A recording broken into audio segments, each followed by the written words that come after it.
Okay, here we go, and the St. Louis Cardinals are in rough shape right now. 10-22 after getting swept by the Angels, their second straight series sweep. They're now 10 games back in the division. They're 1-9 in their last 10. They've lost 6 straight overall, a negative 23 run differential. What the heck is going on with the St. Louis Cardinals? I think everyone and their mother and their grandmother and their dog picked the St. Louis Cardinals to win the NL Central this year. And they're now 10 games behind in the division in last place. Like, what is happening here with the St. Louis Cardinals? I never would have thought I would see this Cardinals team in this spot at this point in the season. Now, with the St. Louis Cardinals, we've definitely seen a lot of magic before. 2006, 2011. Go back to 2 years ago when they won 17 straight games. This Cardinals team always seems to come up with the magic, but they're not getting it right now. Let's take a look at why. If we go take a look here at the overall offensive leaderboards on Fangraphs, they're 16th overall in offense, but they have been really slumping as of late. 28th overall in the last 7 games. They are just not getting the bat on the ball. Now, if we take a look at just the overall numbers, now Paul Goldschmidt, he's having himself a good season. Wilson Contreras, he's doing pretty well, hitting 284 with a 368 on base, slugging at 431. That could come up a little bit. Tommy Edman is Tommy Edman. This guy, he's just going to give you everything. He's going to give you a decent bat. He's going to give you speed, defense at multiple positions as well. Nolan Gorman is killing the ball right now. He is hitting the crap out of the ball. 268 average, a 351 on base, but a 536 slugging. But now, when I'm looking at someone like a Nolan Arenado, I mean, my goodness, what is going on here with Nolan Arenado? Brendan Donovan's not doing the same kind of damage that he was doing last year. Dylan Carlson, this guy really needs to pick it up, man. This was a top prospect at one point. He's just not getting it done. You know, Jordan Walker was up for a little bit.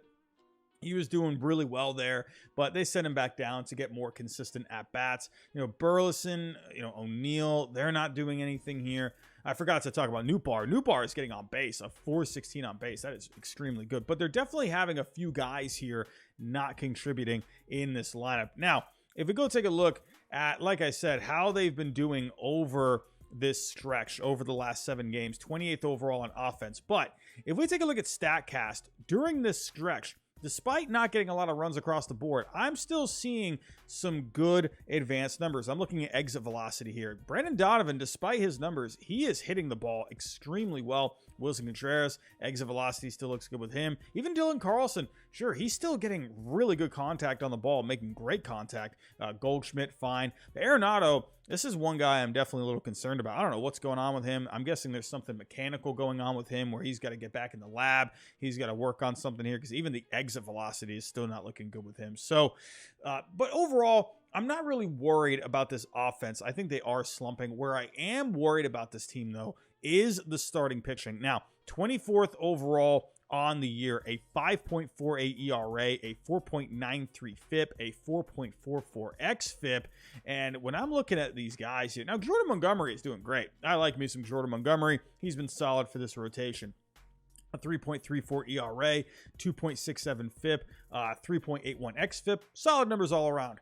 Now, Miles Michaelis, Steven Matz, Jack Flaherty. Flaherty, this is a guy who was getting it done. The ERA looked okay with him, but over the first 5 or 6 starts, his FIP and xFIP were way higher than his ERA, and it finally came back to bit him. The Angels tagged him for what was it, like 10 runs today. Absolutely abysmal.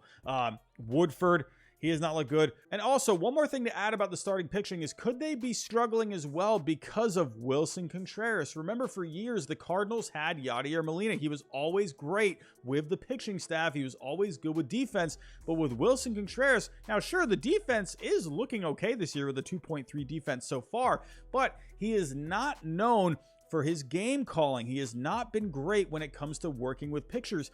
Could that be something as well that maybe needs to be adjusted when it comes to just the improvement of the starting pitching? They are only getting production here from Jordan Montgomery. Now, they are going to be getting Adam Wainwright back. That should help. That's going to bring some stability to this rotation. It's going to extend it just a little bit, and I think that will help the other guys. But Michaelis, Matz, Flaherty, they've got to pick it up here. I don't know. They got to figure out something. A couple of decent signs I'm seeing is Steven Matz has a 4.10 xFIP. Michaelis is 4.39. Those aren't amazing numbers by any means, but they definitely look better than the ERA. So a couple of okay signs. And with Wainwright coming back, I think that should help. If we look here at the bullpen, though, it is a pretty good bullpen. I do like this bullpen overall. They're 16th overall in Fangraph WAR, a 3.80 ERA, a 3.61 FIP, a 3.57 xFIP. They're getting a good amount of strikeouts, over 10 strikeouts per nine, and actually at 10.85 strikeouts per nine, that is second overall in the major leagues. The walks are fine. They're under 4. They're not giving up a lot of home runs. I think this bullpen is fine, but when I'm looking at everything, offense, bullpen, I think are good. I just think the rotation needs to just get themselves together. And if they can just get it together, maybe even call up someone like a Matthew Liberatore, who is having himself a pretty decent season down in the minor leagues. If I go take a look at some of the Cardinals' top prospects here. Now, there's not a whole lot that can come up and help right now. Even if you look at a Gordon Grassifo, if I'm saying that right, I hope I'm saying that right. If I'm not, I apologize, but his numbers aren't looking very good right now. 4.91 ERA through the first few starts, but Liberatore is looking decent. Now, the thing with Liberatore is he had a cup of coffee last year, 9 games, 7 starts. Didn't look great, but I think that could actually go very well in his favor. But if you take a look, he right now is looking really good through 6 starts, a 2.14 ERA. So combine these good numbers off to a good start with the taste that he had last year. I think Liberatore could come up and make an impact in this rotation. Get Adam Wainwright back, get these other guys in the rotation going a little bit. I think this rotation could stabilize. So good offense, good advanced numbers with the offense. Bullpen is fine. Rotation just needs to get itself together. I think they will turn this around. But let's say they don't. Let's say they don't turn this around. Let's say we're looking at the end already. This Cardinals team, they're just, it's a downward spiral from here. They're not going to get it together.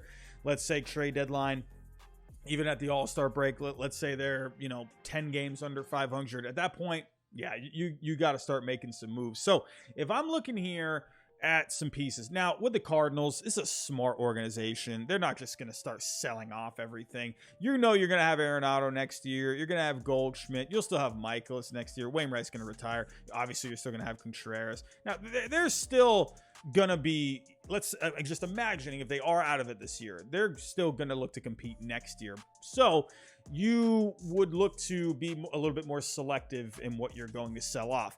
I would actually imagine that Jordan Montgomery, I would think they would try to re-sign him to an extension. Sure, he's a free agent after this year. I feel like they wouldn't trade him. I could see them signing him to like a 3-year deal, 4-year deal possibly.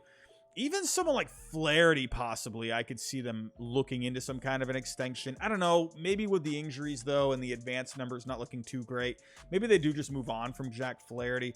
But I could see them possibly moving on from some other guys. I think Tyler O'Neill could be a candidate. Surprisingly enough, even someone like a Tommy Edman. I love Tommy Edman, but with someone like a Mason Wynn in the farm system, could you maybe turn to him next year? And with Tommy Edman, sure, there's a ton of different positions that he can play, but they got guys just playing all over. So I wonder if Edman could end up being a trade piece. Maybe even someone like a Ryan Helsley. Sure, he's got a few years of control, but with a team possibly looking to really revamp their bullpen or strengthen the bullpen for the stretch, for the playoffs, could they maybe get blown away with an offer for a Ryan Helsley?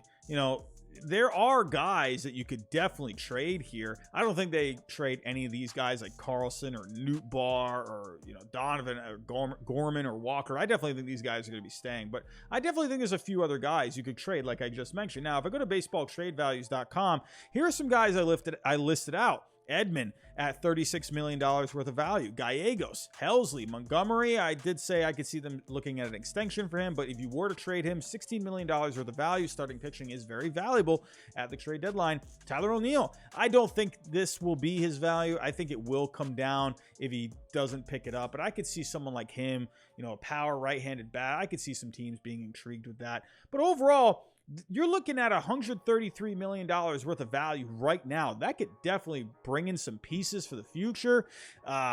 Even some major league ready pieces for the future, for next year. I could see the Cardinals if they were out of it, looking at deals for some of these guys. But again, it's crazy to see this start that the Cardinals are off to. It is a little worrisome.